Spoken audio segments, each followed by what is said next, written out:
Hola, ¿qué tal? Muy buenas noches. A nombre de la Secretaría de Cultura del Estado de Chihuahua, la Secretaría de Cultura Federal, la Coordinación Estatal de Ferias del Libro Chihuahua y la Feria del Libro Chihuahua 2020, Habitar un Mundo Distinto, le damos las más cordial de las bienvenidas a nuestras noches con la literatura. La noche de hoy nos acompañan el reconocido antropólogo, sociólogo y escritor, el doctor Roger Bartra, y el doctor José Luis Vera, a quien cedo la palabra. Muy buenas noches, bienvenidos. Gracias. Muy buenas noches a todos, muy buenas noches, doctor Bartra. Es un gusto estar en el contexto de esta Feria del Libro de Chihuahua para hablar de su obra.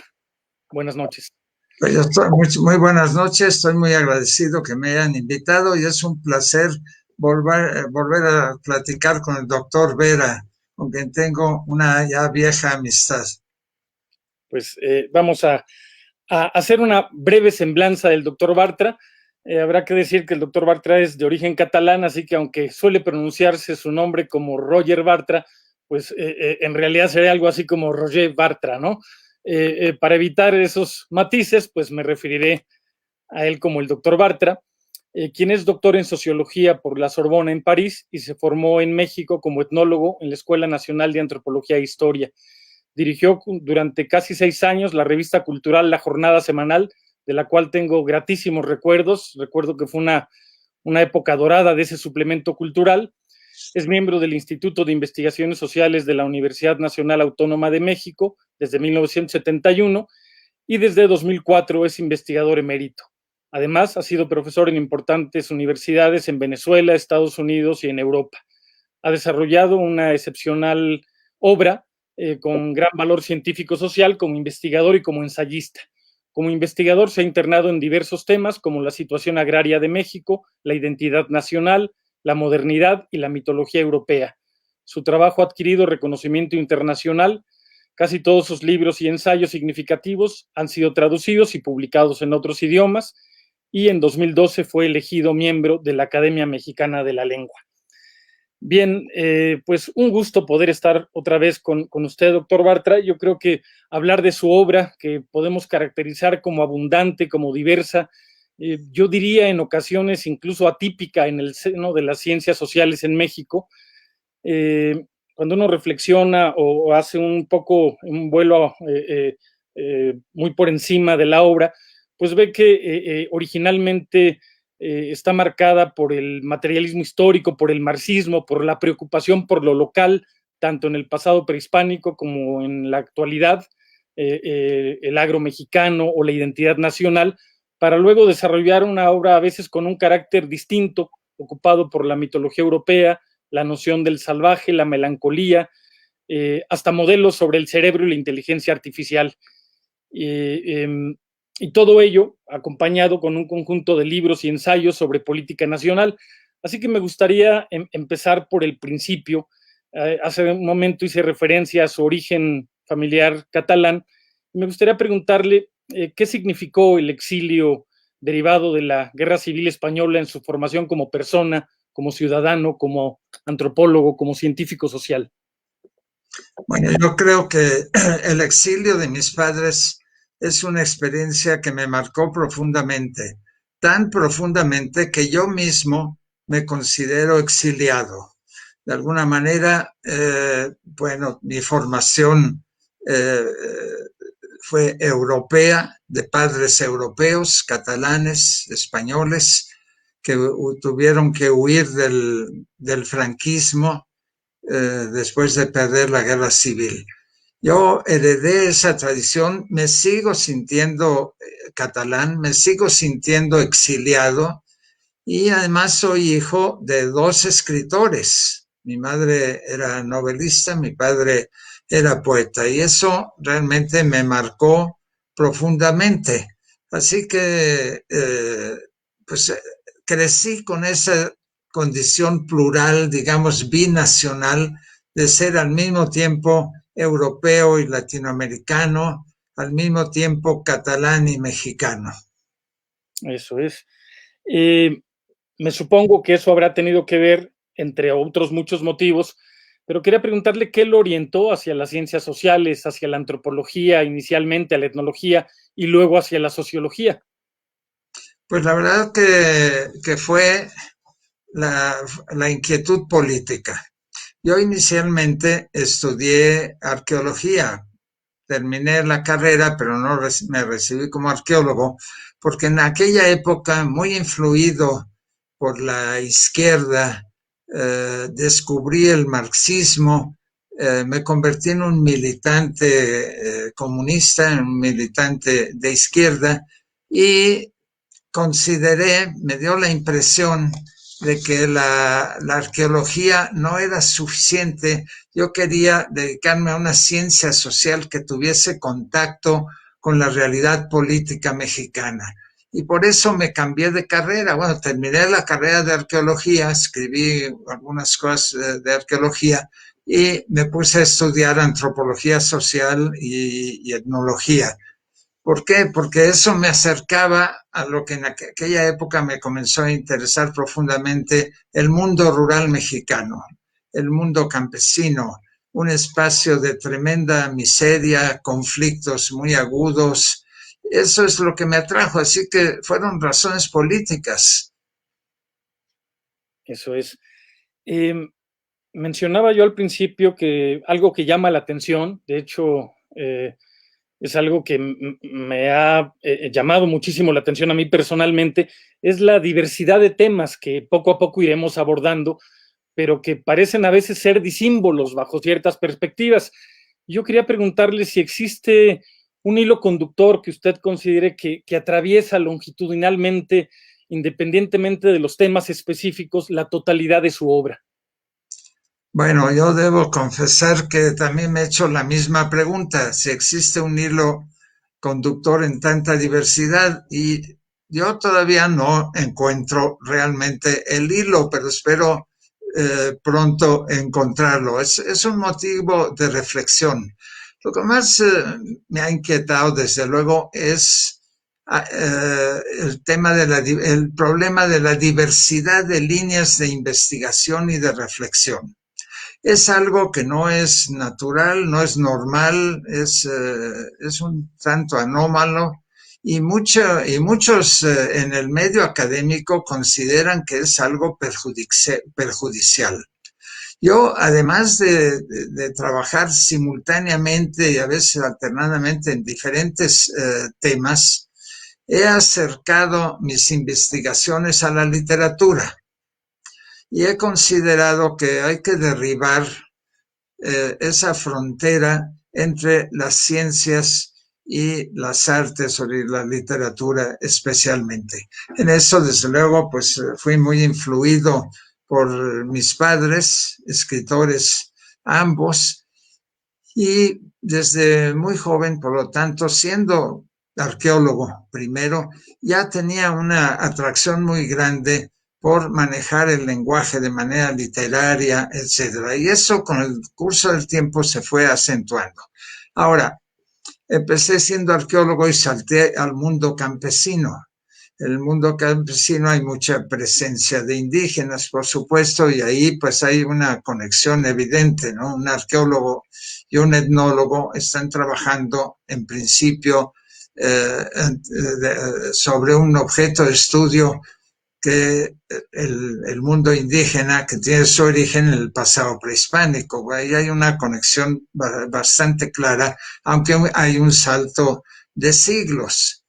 Después me dediqué, eso también ahí hay una conexión, un principio de hilo conductor.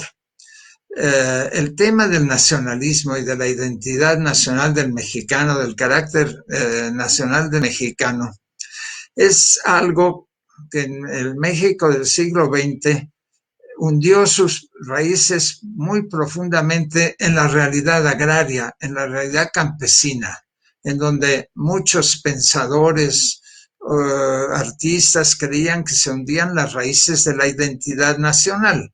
Así que cuando me puse a estudiar los temas de la identidad nacional, y de ahí surgió un libro, La jaula de la melancolía, pues ahí sí veo una conexión. Ahí hay una parte del hilo que no es tan difícil reconstruir. En todo caso, hay una preocupación por la narrativa como estrategia de comunicación y no necesariamente desde la ciencia que se llama, sino un poco intentando romper fronteras. Tal vez vamos a ir revisando algunos de los textos o algunos de los momentos que yo considero que marcan ciertos momentos de su obra. De hecho, recientemente se volvieron a publicar una serie de textos con el título de Arqueología y Sociedades Antiguas, que son estos textos de formación, y en ellos se advierte pues un claro carácter materialista histórico, ¿no? Marxista, como ya mencionó hace unos momentos, pero incluso de una militancia que acompaña estos textos. ¿Cómo se da esa relación entre este posicionamiento en las aulas y finalmente un cierto posicionamiento político en la calle? Bueno, en algún momento durante mis estudios descubrí el marxismo, mis estudios de arqueología, muy influido por el gran arqueólogo Gordon Childe. Eso me interesaba muchísimo, e influido también por mi maestro José Luis Lorenzo, que era un hombre de izquierda.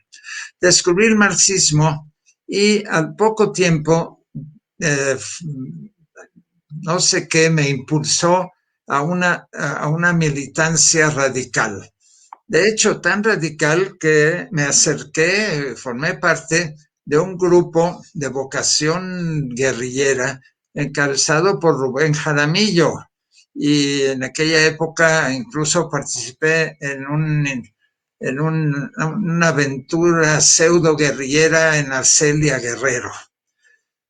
Eso, al poco tiempo descubrí, además del marxismo, que me permitía, creía yo, entender mejor las sociedades antiguas, descubrí el leninismo, y eso fue lo que me atrajo a la militancia política. En aquellos años decidí ingresar al Partido Comunista, un partido en el que milité durante, yo creo que un cuarto de siglo. Esta orientación era muy importante en mis estudios de arqueología que publiqué en aquella época y que ahora la Escuela de Antropología acaba de reeditar. Pero la misma Escuela de Antropología acaba de reeditar mis textos sobre la cuestión agraria.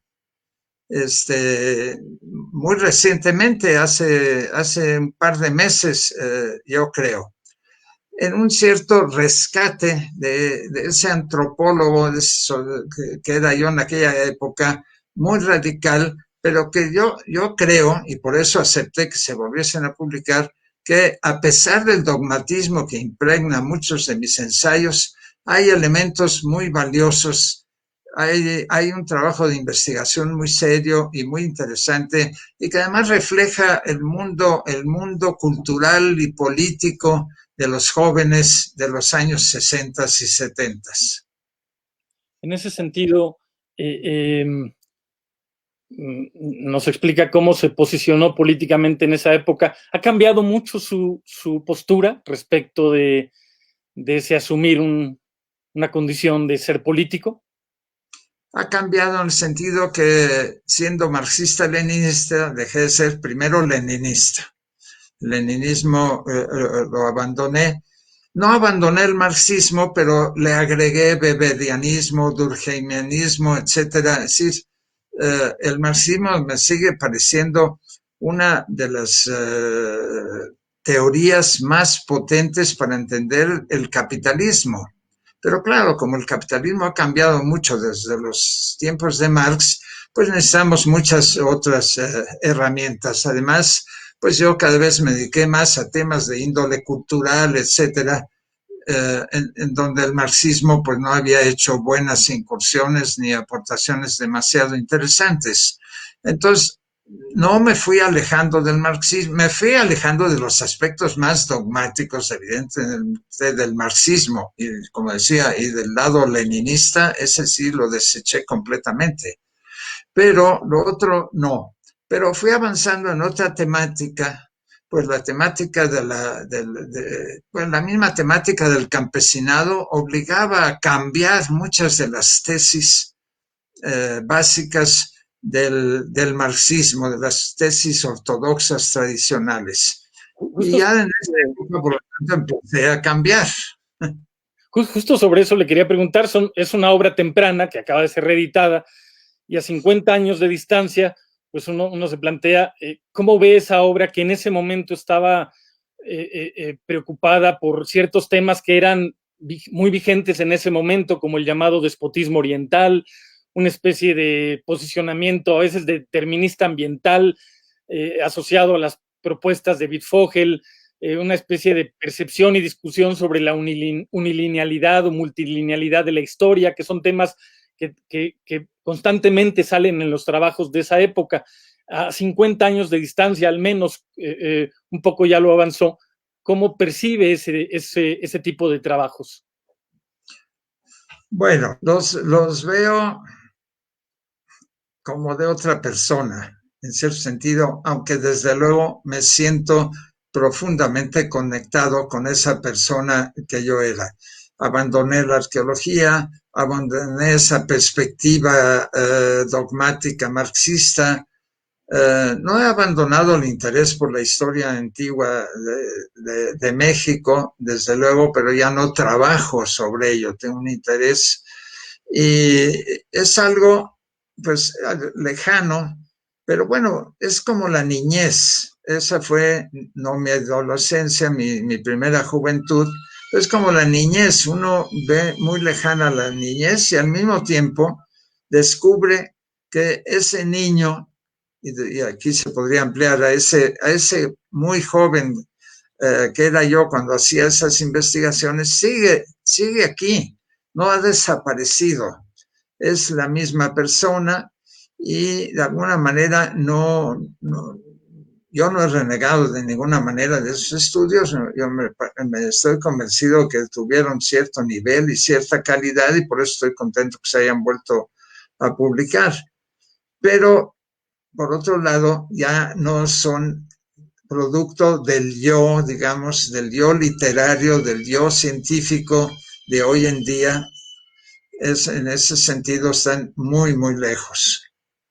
Aunque hay quien afirma que el verdadero padre de las personas es su propia infancia, ¿no? Y que ahí uno encuentra el germen de muchas posiciones actuales. Exacto, entonces pues así es en mi caso. Justamente le quería preguntar si, un poco ya me lo acaba de contestar, ¿no? Si esta preocupación que viene después de explicar a las sociedades agrícolas y a las sociedades industriales a partir en ese momento de posicionamientos marxistas ha dejado de ser un tema que le ocupe, por lo visto no, aunque probablemente no necesariamente desde ese marxismo de esa época. Bueno, ya no me ocupo de esos temas, pero sí me sigo interesado en esos temas. Pero mi ocupación, digamos, como investigador disciplinado, ¿no? Con el objetivo de escribir un libro o ensayos al respecto, eso sí, desde luego, esa temática, tanto la temática arqueológica de la época prehispánica mexicana, de la sociedad azteca, como los problemas de la sociedad campesina y de la sociedad rural, pues los he abandonado completamente. Yo no hago más investigación activa en ese sentido. En ese sentido estoy muy lejos, pero al releer mis textos encuentro que son muy interesantes, que no solamente porque reflejan una época, porque ahora tal vez no quede claro, pero en aquella época esos análisis marxistas interesaban enormemente. La primera edición de mi libro sobre estructura agraria y clases sociales tiró 10,000 ejemplares y se vendieron en un año. Eso es algo que hoy ya no ocurre. La cultura de izquierda contestataria, yo diría más que cultura, la anticultura rebelde de aquella época tenía una gran influencia y sucedían estas cosas, que los libros de izquierda, de gente de izquierda, tenían altos tirajes, provocaban enormes discusiones, es algo que se ha perdido completamente hoy. Prácticamente no hay ese tipo de debates ni de discusiones.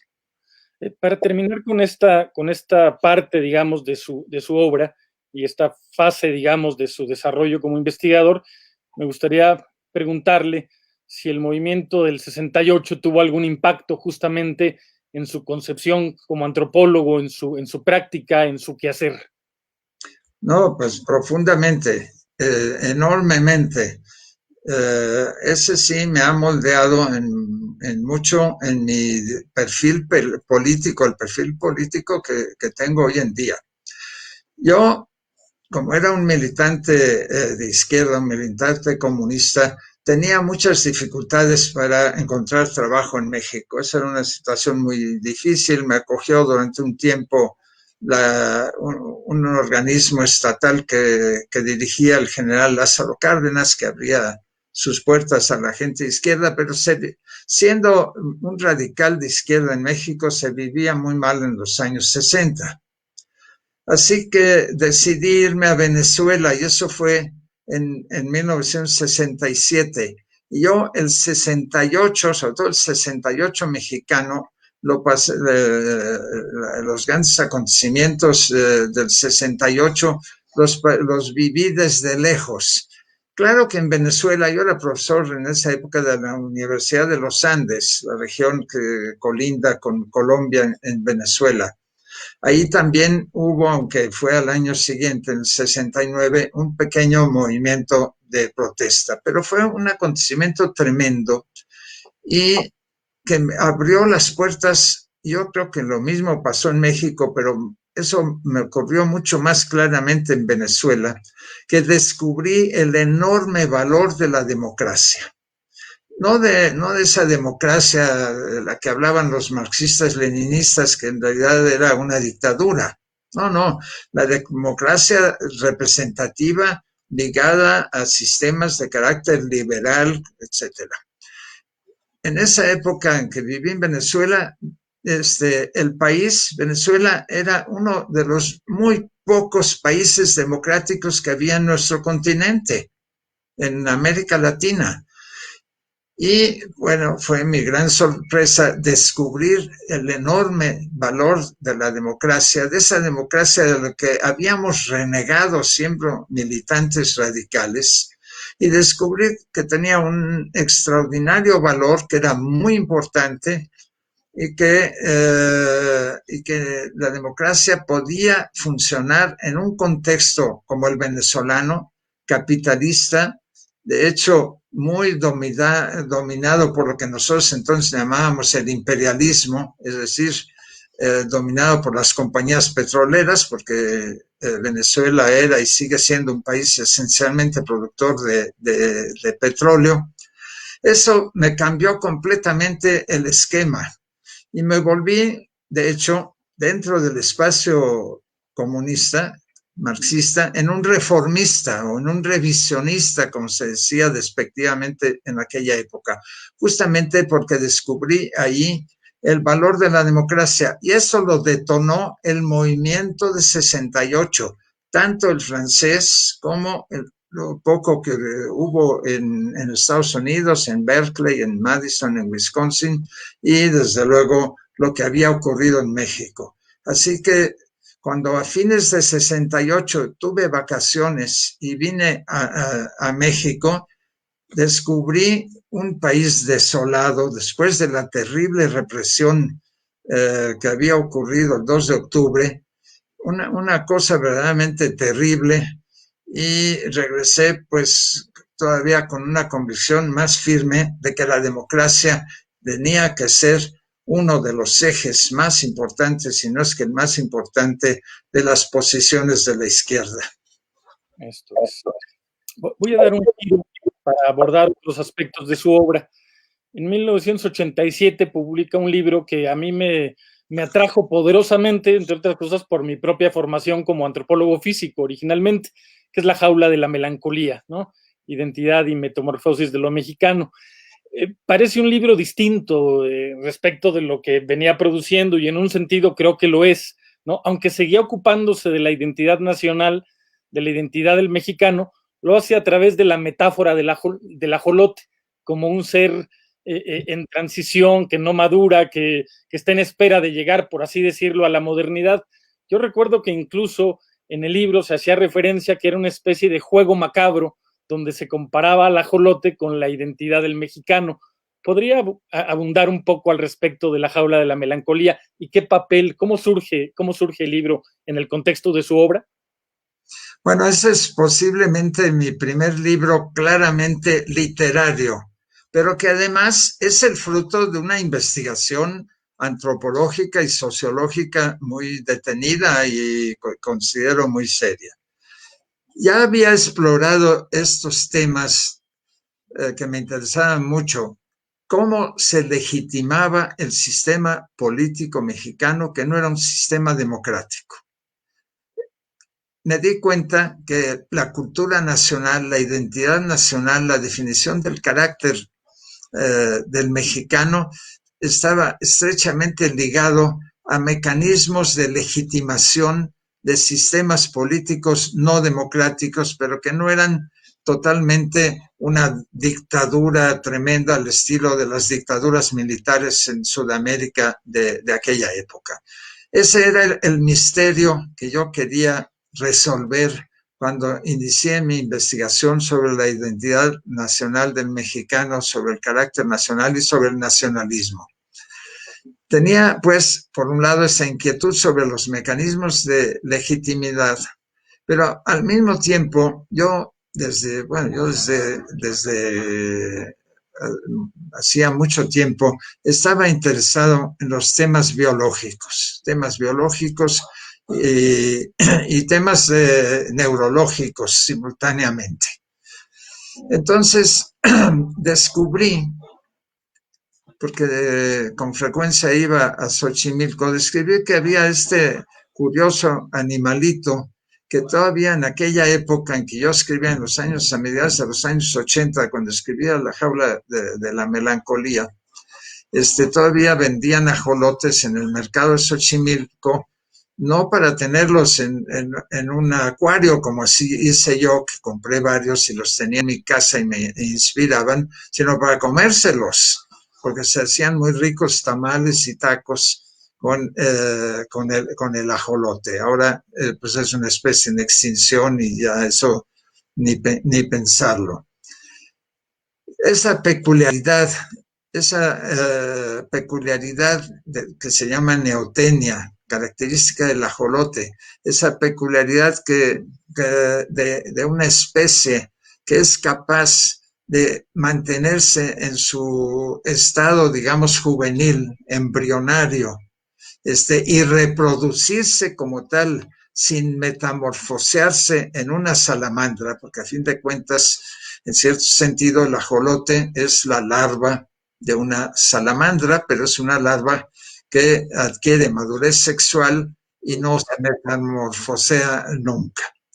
Entonces, eso me pareció que era una metáfora perfecta para ese carácter nacional del mexicano que había sido dibujado por filósofos, por poetas, por pintores, que aparecía en el cine, en la poesía, etcétera.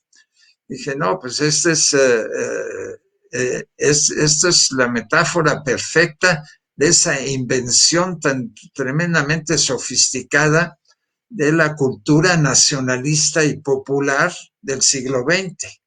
Y entonces fui construyendo mi libro a partir de la anatomía y de las peculiaridades del ajolote, que además yo siempre lo escribía en esa época y lo sigo escribiendo con X, por aquella broma o aquella cosa de Alfonso Reyes, de que los mexicanos llevábamos la X en la frente, ¿no?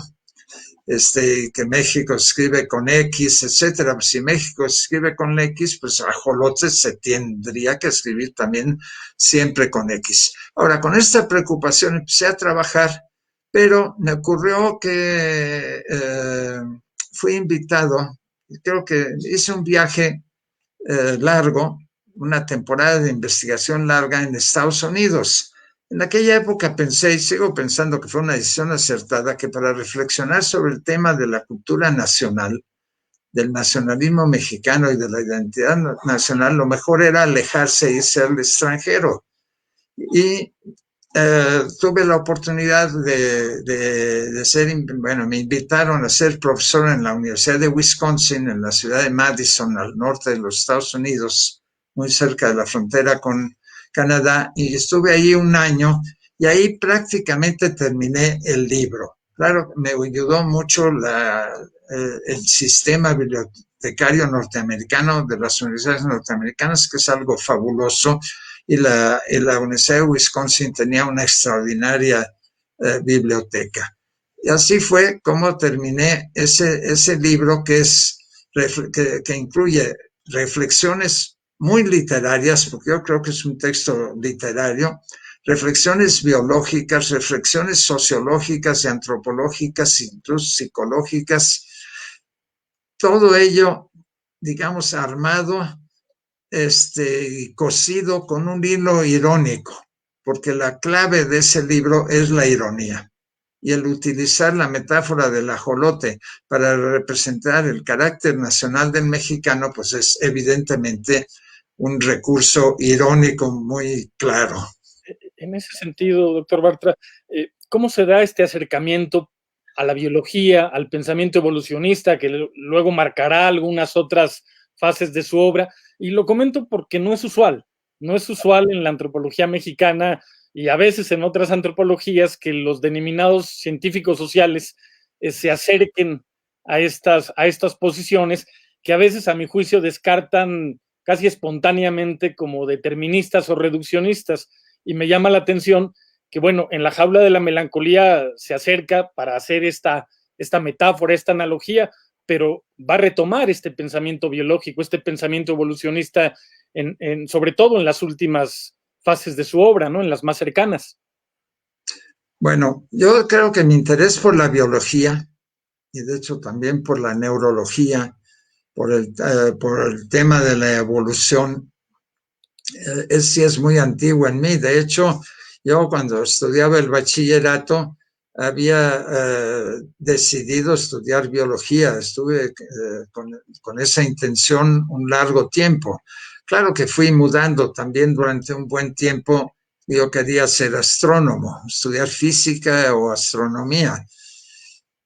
Todos esos intereses en la física, en la astronomía, en la biología, en la neurología, vienen de aquella época. En aquella época, incluso, bueno, pensé que podría estudiar psicología. Los temas de la mente humana y de las enfermedades mentales me atraían mucho. Yo incluso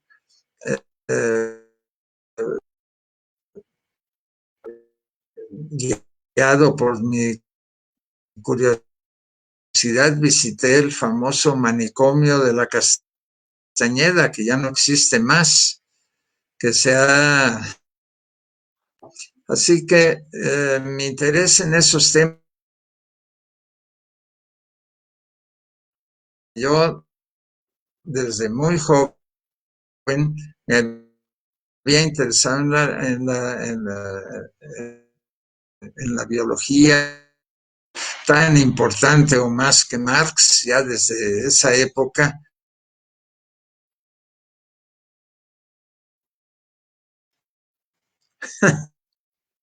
Se está cortando un poquito, me parece. En fin. No sé si...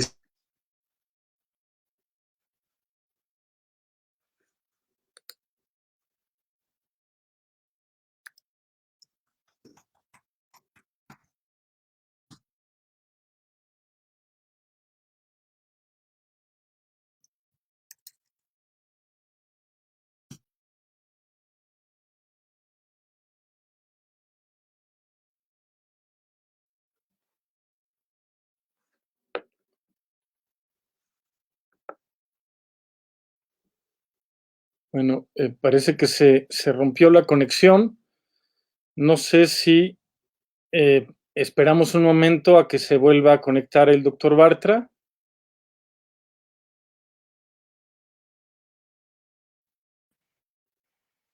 Aquí está.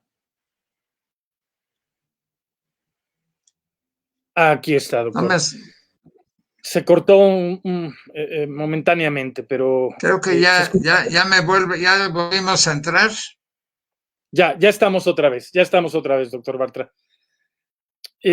Una pregunta para terminar esto, porque siempre me llamó la atención el título, La jaula de la melancolía, y me hacía pensar en la jaula y en el laberinto y la melancolía. ¿Perdón? ¿No se escucha?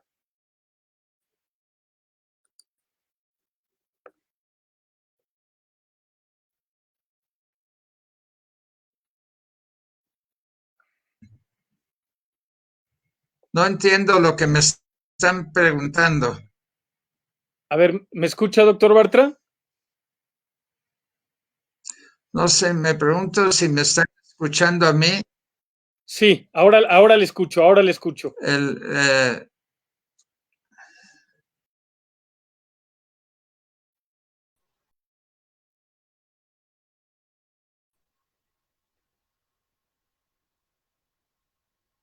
Buenas noches. Estamos teniendo un poco de problema de conexión con el doctor Bartra. Nos vamos a volver a reconectar una vez que hayamos podido solventar esta dificultad. Entonces vamos a dar unos minutos y tendremos al doctor Bartra y al doctor Vera de nuevo aquí en vivo. La Feria del Libro 2020 en su versión virtual del 23 de octubre al 4 de noviembre, con autores como Mariana Enríquez, Jill Lipovetsky, Ana María Chua, Alaide Ventura, Olga Bornand, Remedios Zafra, Ángeles Mastretta, Arnoldo Kraus, Ana Clavel, Daniela Tarazona, Francisco Hinojosa, Roger Bartra, Janet El Clarion, David Pastor Vico, Rodrigo Bastidas, Alejandra Olivas y muchos más. Únete a nuestros conciertos con Los Vikingos del Norte y Lo que era tradición. Disfruta de todo lo que la Feria del Libro 2020 trae para ti.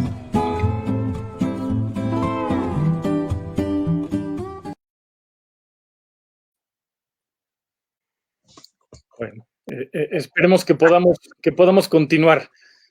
¿Se escucha bien, doctor Bartra?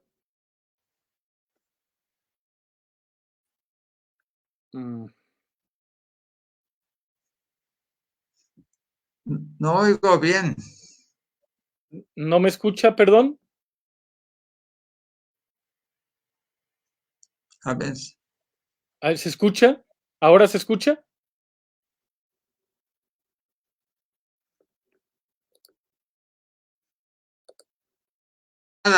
¿Sí me escuchan a mí? Yo le escucho, pero interrumpido. A ver está si congelada la imagen del doctor Vera. A ver, yo le escucho. ¿Me escucha ahora, doctor Bartra? Creo que no.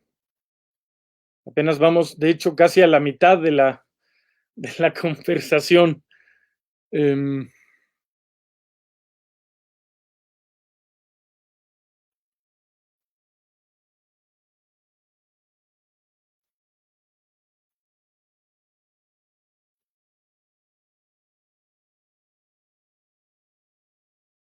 La Feria del Libro 2020 en su versión virtual del 23 de octubre al 4 de noviembre, con autores como Mariana Enríquez, Jill Lipovetsky, Ana María Chua, Alaide Ventura, Olga Bornand, Remedios Zafra, Ángeles Mastretta, Arnoldo Kraus, Ana Clavel, Daniela Tarazona, Francisco Hinojosa, Roger Bartra, Janet El Clarion, David Pastor Vico, Rodrigo Bastidas, Alejandra Olivas y muchos más. Únete a nuestros conciertos con Los Vikingos del Norte y Lo que era tradición. Disfruta de todo lo que la Feria del Libro 2020 trae para ti.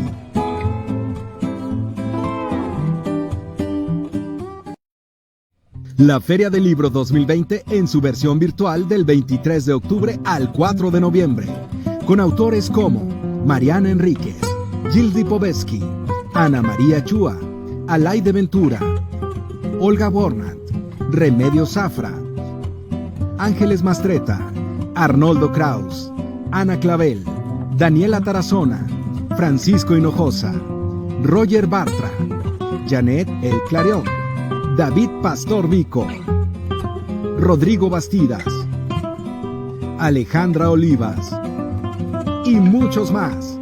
Únete a nuestros conciertos con Los Vikingos del Norte y Lo que era tradición.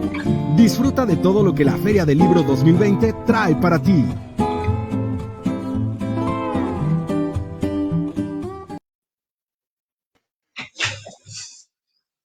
A ver, espero sea posible finalizar esta charla. ¿Me escucha bien, doctor Bartra? Ya estamos con... No se escucha bien. No se escucha bien. Bien. Sí, y se escucha entrecortado. Usted también.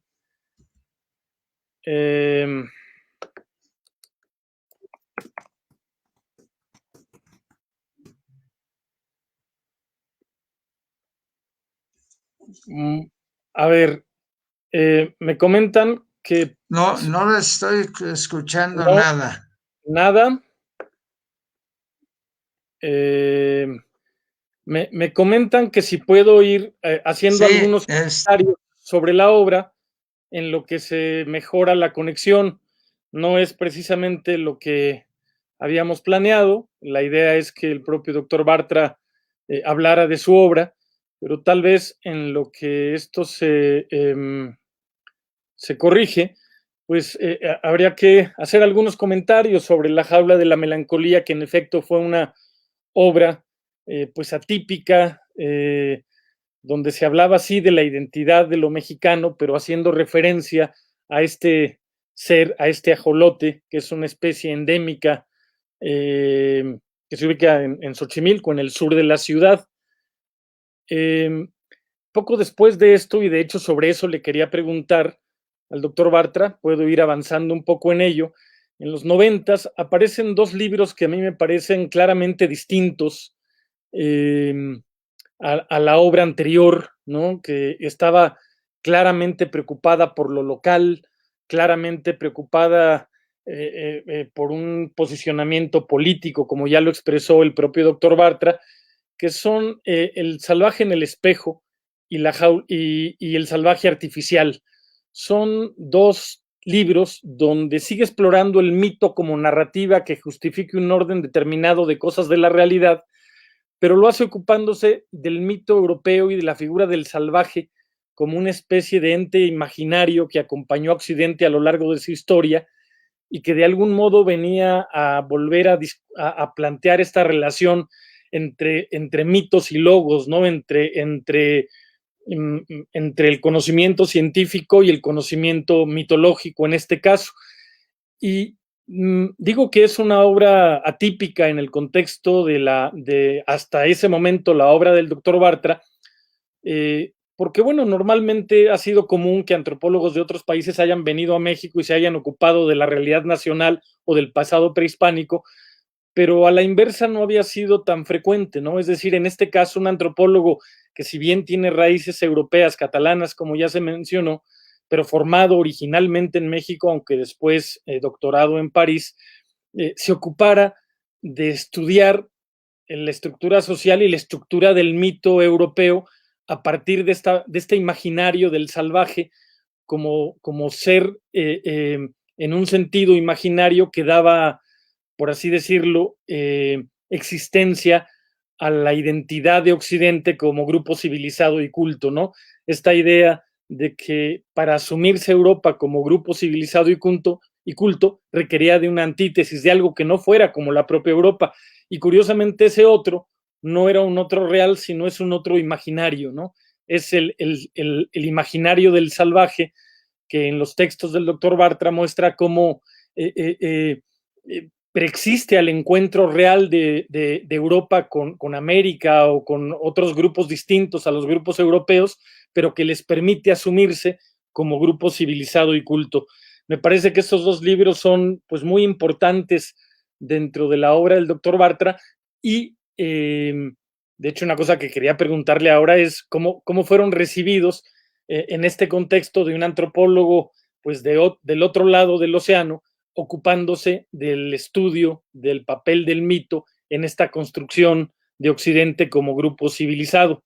De hecho, yo tuve la fortuna a principios de este siglo de presenciar una exposición que montó el doctor Bartra en Valencia, entiendo que antes la tuvo en Barcelona, sobre el salvaje europeo, donde rastreaba, digamos, cómo esta imagen del salvaje pues acompañó a Occidente desde hace muchos siglos, ¿no? Hay representaciones de seres salvajes normalmente como seres desnudos, hirsutos, aislados, digamos, no conviviendo, sino en un estado de naturaleza, pero cómo esta imagen se mantuvo a lo largo de la historia en Occidente y cómo incluso durante el siglo XX muchas imágenes del salvaje, incluso en el cine, ¿no? Son finalmente la encarnación de este mito europeo. Ahora sí se escucha, doctor Bartra, he estado haciendo... Lo estoy escuchando, sí. Perdón, estoy un poco improvisando sobre la marcha. Yo en realidad quería preguntar, a propósito de esos dos libros, ¿cómo es que un antropólogo, sí, con raíces europeas, decide, sobre todo en México, que es una tradición el ocuparse de lo local, y en un momento usted empieza, después de La jaula de la melancolía, justo en los 90s, a estudiar la mitología europea para rastrear este imaginario del salvaje como ser emblemático, digamos, que permite a Occidente asumirse como civilizado y culto? Bueno, es que hay que ver que en mi libro, La jaula de la melancolía, aparecen dos temas, dos arquetipos, incluso diría, en la definición del mexicano, que son estereotipos o arquetipos extranjeros. Uno es el mito del salvaje, que está ligado al indio, al campesino violento, etcétera, y el otro es el mito de la melancolía. También es con una larga tradición del pensamiento europeo. Entonces yo como etnólogo decidí, a partir de este estudio sobre México, seguir estos dos mitos, el mito de la melancolía y el mito del salvaje. Me inicié en el estudio del mito del salvaje y descubrí un mundo increíble. Es decir, me sumergí como etnólogo en el estudio de un grupo primitivo inexistente, completamente imaginario, pero que es un poderoso mito. Ahora, esa idea surge de La jaula de la melancolía. Ahí está ese mito del lado salvaje del mexicano. Entonces, no sé si son mis raíces europeas, pero en todo caso, la idea me surgió estudiando la identidad nacional del mexicano. Cualquiera que lea La jaula de la melancolía verá ahí que está presente ese mito. Y ya mientras yo escribía en la Universidad de Wisconsin, en la ciudad de Madison, mi libro sobre La jaula de la melancolía, yo ya empecé a recopilar información, gracias a la gran biblioteca de esa universidad, información sobre el mito del salvaje, y descubrí un mundo verdaderamente fascinante y muy poco explorado. Y entonces ya en ese momento, cuando aún no terminaba La jaula de la melancolía, yo ya había decidido que como etnólogo iba a ir a estudiar a los salvajes europeos. Es fantástica como idea, ¿no? Eso me refería, que no ha sido frecuente. Yo recuerdo la exposición, yo la vi en el Centro Bancaixa en Valencia, no vi la de Barcelona, pero era la misma que estaba circulando. Era la misma, prácticamente. Y recuerdo las escenas de la película de las brujas de Benjamin Christensen, que fui a conocer justo en esa exposición y que nunca le agradeceré lo suficiente porque luego la pude ver completa y era pues maravillosas imágenes que mostraban un poco la continuidad del mito del salvaje desde tiempos pues muy remotos, ¿no? Bueno, pues es que eso es lo que es extremadamente fascinante de algunos mitos. Hay mitos que tienen una explosión en un momento dado, en una cultura, en un tiempo dado, y se extinguen, digamos, y solo los historiadores, los especialistas los rescatan. Pero hay otros mitos que por razones que a mí me intrigaban, tienen una larguísima duración. Por eso yo en un libro que publiqué hace creo que un par de años todavía estaba investigando la continuidad del mito en el cine moderno, en el cine actual. Y bueno, sobre eso he escrito muchísimo, porque justamente estoy interesado en ver por qué un mito es capaz de adaptarse, de adquirir nuevas funciones en muy diferentes culturas, en muy diferentes épocas, y eso es lo que hace, lo que permite su continuidad.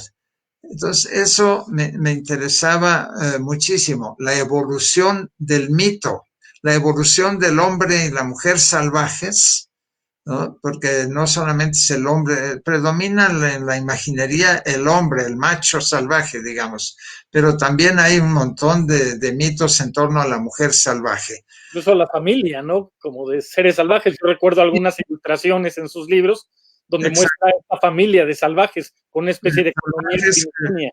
Exactamente, que son esos seres peludos que están a mitad de camino entre lo humano y lo animal. Son seres peludos, normalmente carecen de la posibilidad de hablar, etcétera. Bueno, es todo un mito extraordinariamente complejo, pero que llega hasta nuestros días en el cine de ciencia ficción y de superhéroes. Todo es una misma línea, es el mismo mito que se va reproduciendo. De hecho, yo tuve la suerte de encontrarme con esos libros cuando estaba haciendo en Valencia mi tesis doctoral sobre la figura del eslabón perdido, y justamente retomo la idea del salvaje como un ser en transición, ¿no? Justamente que cuando se empieza a desarrollar la paleoantropología, encarna en esos fósiles, pero que previamente hay todo un imaginario de la existencia de seres intermedios a medio camino entre la naturaleza y la civilización, ¿no? Exactamente, de ahí esa búsqueda del Yeti, del eslabón perdido que supuestamente todavía existiría en las montañas del Himalaya, etcétera. Todo un interesante mito. Ahora, como todo mito, existe básicamente en la imaginación. Claro. Es ahí donde tiene una enorme fuerza, y es lo que yo había estudiado en La jaula de la melancolía, los mitos como mecanismos de legitimación política. Pues en el caso del salvaje era muy claro que era un mito que legitimaba, por contraste, a la identidad del civilizado, de la civilización occidental, sobre todo de la civilización europea, que se definía por contraste y adquiría legitimidad justamente por ese contraste entre el mundo de la civilidad sofisticada y el espacio de esos seres bestiales, salvajes, ¿no? Eso es el mismo mecanismo que yo ya había investigado cuando escribí mi libro sobre las redes imaginarias del poder político. Son redes imaginarias, redes mitológicas que tienen una función enorme, muy poderosa en la legitimación de formas de identidad, de la identidad llamada occidental, de la identidad del civilizado, o de la identidad del mexicano, o de la identidad del francés, para el caso, o del catalán. Claro. Justo unos años después de analizar el mito del salvaje en esos dos libros que luego serían compilados en un solo volumen, vuelve a abordar el tema de la melancolía, pero a diferencia de lo que ocurrió, digamos, en La jaula de la melancolía, que era sobre identidad y metamorfosis de lo mexicano, en este caso empieza a rastrear de algún modo, o lo hace en el contexto de la historia de las enfermedades del alma o de las enfermedades mentales, ¿no? Lo que algunos incluso llaman historia de los males de amor, ¿no? Este tipo de fenómenos en libros como Cultura y Melancolía, El siglo de oro de la melancolía. ¿Cómo ubica esta parte de la obra justo después de analizar el otro mito del salvaje? Y yo tengo la impresión, tal vez me equivoco, de que es en este rastreo de la historia de las enfermedades mentales o de la historia de los males de amor que empieza a ocuparse del cerebro, que va a ser una de las preocupaciones más cercanas, digamos, dentro de su obra. Bueno, ahí ya estamos descubriendo por lo menos fragmentos de ese hilo conductor. Efectivamente, el estudio del mito de la melancolía, porque yo lo he trabajado básicamente como un mito, viene, como dije, es evidente de mi investigación sobre la melancolía en la identidad nacional mexicana. Pero claro, al meterme a estudiar el mito europeo, me hundí de lleno en la medicina hipocrática, en todas las tradiciones médicas griegas antiguas, para ver cómo había operado ese mito, que también es un mito que dura durante siglos en sociedades además diferentes, pero es un mito que se aloja profundamente en la medicina. Es básicamente, la melancolía era considerada por los hipocráticos y después, desde luego, durante la Edad Media, esencialmente como una enfermedad mental. Y entonces me metí a estudiar lo que pensaban los médicos, sobre todo los médicos españoles, porque la melancolía ha sido muy bien estudiada en la tradición francesa, en la tradición inglesa, en la tradición alemana, pero muy poco se había investigado en la tradición cultural española. Y entonces me metí ahí a descubrir cómo los médicos españoles, influidos mucho por la medicina árabe, que era el vehículo que alimentaba a la medicina española del siglo de oro y de antes, y que traía toda la tradición hipocrática griega que pasaba por la cultura árabe y se inyectaba en la cultura española del siglo de oro. Todo este proceso pues me pareció muy divertido, fascinante, y dediqué varios años y también varios libros a explorar el tema de la melancolía, porque después se me ocurrió estudiar el tema en el pensamiento de Kant, en Max Weber y en Walter Benjamin, también brincando de unos temas a otros, pero ahí ya se está percibiendo un cierto hilo, un poco retorcido, en fin, ahí está el hilo. Tal vez no tan retorcido, porque una cosa sí va llevando la otra, ¿no? Hay una cierta lógica. Yo leí en mi formación Marxismo y Sociedades Antiguas, leí La jaula de la melancolía, leí varios de los libros, pero recuerdo que entré en contacto con usted cuando recién estaba publicando algunos artículos sobre su teoría del exocerebro. Y recuerdo que en una visita que le hice en su cubículo, le pregunté cómo un antropólogo que escribe Marxismo y Sociedades Antiguas puede escribir después Antropología del Cerebro, la conciencia y los sistemas simbólicos. Y me gustaría volverle a hacer la pregunta. En el fondo, probablemente no es más que la búsqueda de ese hilo que a veces creo que sí es visible y que marca estas fases o este interés por cosas aparentemente diversas, pero que están unidas.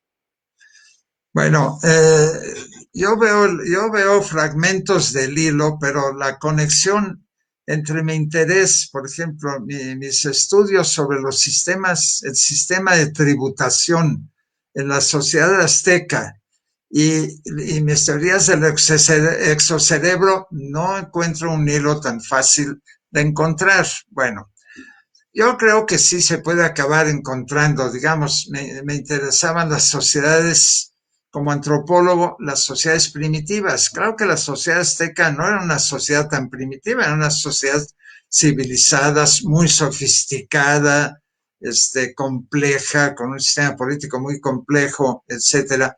Pero en fin, podía en la imaginería mexicana, efectivamente los aztecas eran los bárbaros, los que hacían sacrificios, los que se ligaban, Octavio Paz tiene imágenes sobre eso, a la violencia del 68, incluso a la violencia del mexicano, a ese carácter supuestamente agresivo y sanguinario del mexicano, etcétera, que se conecta desde luego con el salvaje, el primitivo, y ese a su vez ha sido descrito como un ser melancólico, porque ese salvaje, sea el indio mexicano del mito de la identidad nacional, ese indio triste, melancólico, agachado, etcétera, del mito de la identidad del mexicano,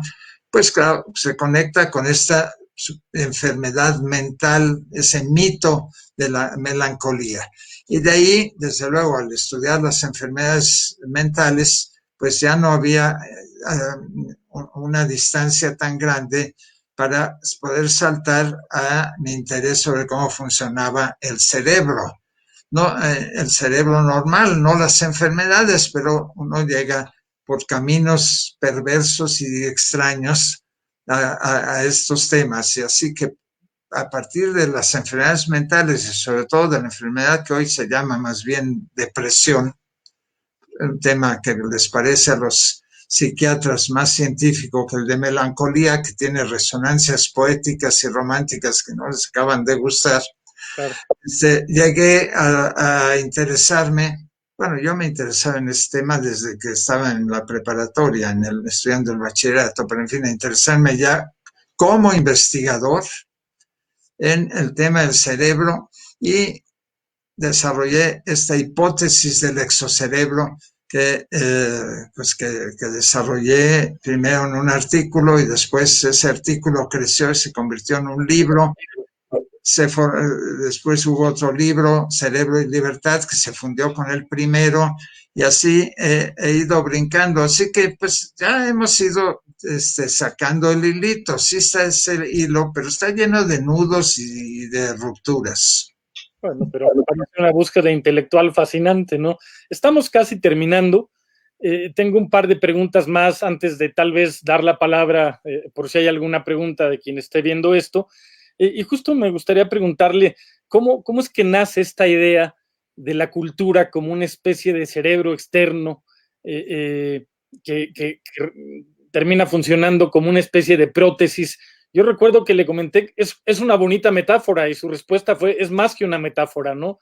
Confío en que es una realidad. ¿Cómo surge esta idea de pensar a la cultura como una especie de cerebro externo? Las redes simbólicas de sustitución a las que hacía referencia. Bueno, es una idea que está inscrita de alguna manera, no como yo la he formulado, en la historia de la antropología, en las definiciones de la cultura. Pero una idea que no acabó de desarrollarse porque siempre ha habido un gran conflicto entre el mundo de las humanidades y el mundo de las ciencias exactas y naturales, del mundo de las ciencias físicas, etcétera, lo cual ha generado una enorme cantidad de prejuicios en ambos lados, en el lado científico y el lado humanístico. Y eso frenó, tal vez, yo creo, de manera seria, la investigación sobre estos temas y se creó el mito de la contradicción y de la diferencia entre la naturaleza por un lado y la cultura por otro, los humanistas defendiendo como si fuera un castillo a punto de ser abordado por los bárbaros científicos defendiendo el castillo de las humanidades y los físicos también tratando, los de las ciencias físicas y naturales, tratando de que los locos humanistas no invadiesen los pasillos de su castillo. Y esa división tradicional que es muy conocida, a mí me parecía completamente inútil. Yo creía, como he creído en otros campos, que había que derribar esa barrera, traspasarla y por lo tanto observar la cultura también en sus dimensiones biológicas. Y qué mejor ejemplo que el cerebro, ¿no? Un órgano, una parte de nuestro cuerpo, o del cuerpo de muchísimos animales, ¿no? Que se supone que regula eso que llamamos, en el caso de los humanos, la conciencia. La conciencia, a fin de cuentas, es una manifestación cultural. Yo estaba cansado de estudiar temas de la conciencia del mexicano, de la conciencia nacional, de la conciencia de clase, de la conciencia étnica, de formas de conciencia ligadas a diferentes expresiones de comportamiento sexual, de género, etcétera. Entonces, era el mejor campo de experimentación. Y entonces me metí de cabeza a estudiar ya no como había hecho a los médicos españoles del siglo de oro, sino a los neurólogos contemporáneos, a ver cómo explicaban esto. Y poco a poco fue creciendo esta idea de que la conciencia no podía ser explicada única y exclusivamente por mecanismos de carácter neurológico, biológico, bioquímico, sino que tenía un componente cultural. Ese componente cultural es obvio y es evidente, pero de alguna manera no se veía. Y entonces establecí esta conexión, decidí, ahí también hay que quitar la barrera y pensar que hay una red que une esa dimensión neuronal con las redes simbólicas que funcionan en los territorios de la cultura. Y de ahí surgió mi idea de que había un cerebro exterior que no tenía carácter biológico, sino que tenía un carácter simbólico y cultural. Muy bien, doctor. Yo tengo un par de preguntas más, muy breves, y han empezado a llegar algunas preguntas. Algunas, de hecho, me parece que ya se han contestado, pero recientemente publicó Chamanes y Robots, reflexiones sobre el efecto placebo y la inteligencia artificial. ¿Cómo nace su interés por la inteligencia artificial? Bueno, eso es justamente estudiando la conciencia humana y tratando de explicar su funcionamiento, tratando de explicarla con la presencia de un exocerebro, me surgió, pues de manera, yo creo que espontánea, natural. Bueno, ¿puede esto ocurrir sin un soporte biológico? O sea, con un soporte completamente artificial. Y bueno, esto, claro, conecta con el tema de la robótica. Y la robótica, entonces, bueno, me interesó plantearlo de esa manera, y entonces empecé a estudiar qué es lo que hacían los ingenieros que construyen inteligencia artificial. Así como había investigado a los médicos, a los neurólogos, pensé, ahora voy a ver qué es lo que hacen estos ingenieros que están creando formas muy sofisticadas de inteligencia artificial, y me pregunté, ¿puede existir una conciencia artificial? Porque nuestra conciencia tiene un lado artificial, que es el lado cultural, pero tiene un soporte biológico sin el cual no puede operar. Pero podría crearse eso, y entonces me lancé a explorar, basándome primero en un tema que no había estudiado bien, y que es el del chamanismo, que en realidad lo que hay detrás de eso y que me interesaba era el efecto placebo, y era la demostración científica de que los circuitos neuronales, neuroquímicos, son influidos directamente por rituales culturales. Y de ahí a plantearme, bueno, ¿cómo sería un robot que además de ser inteligente, pues esos ya los tenemos, son nuestros teléfonos móviles, por ejemplo, o esta computadora ante la cual estoy hablando, aunque me imagino que hay un público por allá atrás, pero es un robot que como hemos visto hace rato, de repente funciona mal y eso es porque no tiene conciencia. Es pero es posible, yo pensé, bueno, a nivel estricto, eliminando el lado biológico y sustituyéndolo por un lado mecánico, artificial, ¿qué requisitos tendría esa enorme inteligencia artificial para ser además una conciencia artificial? Y pensé, bueno, la respuesta ya la di en mi antropología del cerebro. Ese robot tiene que estar dotado de un exocerebro.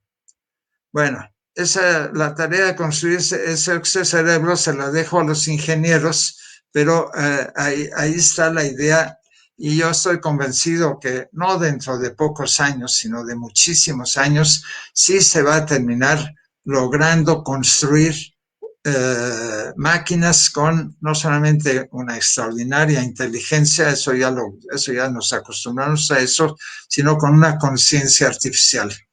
Eso. Antes de leer 2 o 3 preguntas que han llegado, solo le quería preguntar ¿en qué se encuentra ahora trabajando? ¿En qué proyecto? Ahora me encuentro en un hilo que no hemos platicado, pero que también se desprende de mis estudios lejanos sobre el campesinado.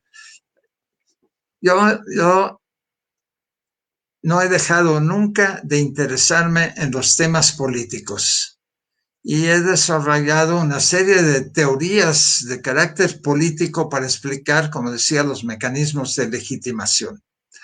Y ante un fenómeno fascinante que es el populismo, que lo estamos experimentando y sufriendo también en México, he decidido explorar teóricamente, hacer un análisis de los mecanismos del populismo moderno en sus diferentes expresiones.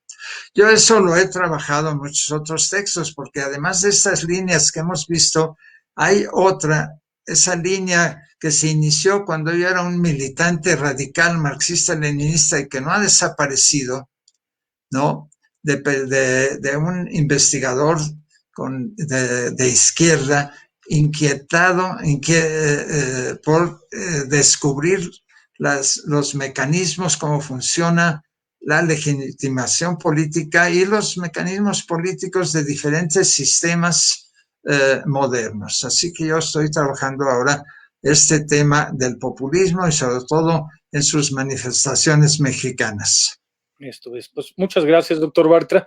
Llegan aquí algunas preguntas, leo algunas de ellas. Preguntan que cómo se llama el libro literario del que hablaba hace rato, el primero. Me imagino que era La jaula de la melancolía, ¿no? La jaula de la melancolía, exactamente. Pero no es el único. No es el único. Aquí preguntan si hubo un motivo especial por el cual decidió comenzar a indagar con el problema de la conciencia artificial, como lo aborda en su último libro, lo acaba de explicar. Piden por aquí, dice, ojalá pudiera hablar un poco de su libro Territorios del Terror y la Otredad. Bueno, ese sí conecta con esto que no hemos abordado, que son los mecanismos políticos y culturales que generan legitimidad, ya sea en sistemas democráticos o en sistemas donde la democracia no está presente o es muy precaria, o incluso en sistemas dictatoriales. Y en ese y en otros libros yo he investigado y reflexionado sobre el tema de la función del terrorismo y de la violencia en general. Puede ser una violencia no motivada políticamente, como lo estamos viendo en México desde hace muchos años con la violencia ligada al narcotráfico, y las funciones políticas legitimadoras que tiene esa violencia y sus expresiones simbólicas. Y ese libro de Territorios del Terror y la Otredad explica estas peculiaridades y lo conecta con el tema que es el del mito del salvaje, el mito del otro, del que no es lo que somos nosotros o de lo que es un yo, sino un otro peligroso, diferente, intrigante, etcétera. Ese libro explora, pero es un libro ya más bien político, ¿no? Que es lo que ahora estoy tratando de estudiar con los fenómenos del llamado populismo en nuestros días. Preguntan por aquí que hacia dónde orienta sus investigaciones en el futuro. Bueno, lo acaba un poco de comentar. Alguien pregunta, ¿pervive la idea del buen salvaje en México visto hacia las culturas nativoamericanas? No, claro que pervive, está muy viva. La reanimaron los zapatistas, el EZLN, fue una manifestación justamente de esta idea del buen salvaje. Pero es una idea que ya estaba presente en las tradiciones nacionalistas que exaltaban el lado no violento, digamos, del campesino y del indígena, sino su lado bueno, su lado su lado positivo, etcétera. Entonces, desde luego que está presente y está presente en la política. Los políticos, que son a veces seres un poco primitivos, acuden a mitos para legitimar sus acciones. Y ese mito del buen salvaje es algo que es un mito muy fácil de utilizar por los políticos. Muy bien, doctor Bartra, pues es decir que para mí es un lujo conversar con usted sobre estos temas. Le agradezco muchísimo su participación en este foro de la Feria del Libro de Chihuahua, que más hubiéramos querido que tal vez estar en Chihuahua, pero pues la situación es la que es y ha sido imposible. Pero bueno, tenemos estos mecanismos de poder llevar a cabo una charla de esta naturaleza. Muchísimas gracias, doctor Bartra. Muchas gracias, doctor Vera, por la estupenda plática. Muchas gracias a José Luis, el amigo, y muchas gracias a los organizadores de la Feria del Libro de Chihuahua por esta espléndida oportunidad de viajar, aunque sea digitalmente, a esa región tan fascinante. Muchísimas gracias a ambos.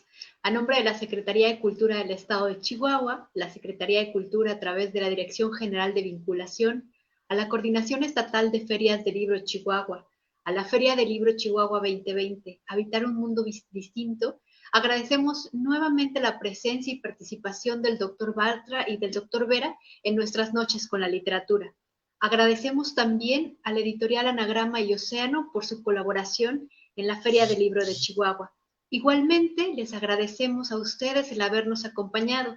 Pueden conseguir el último libro del Dr. Bartra, Chamanes y Robots, en la página www.feriasdelibros.com/Chihuahua. No olviden compartir que en Chihuahua está sucediendo la cultura. Habitemos un mundo distinto. Muchas gracias. Buenas noches.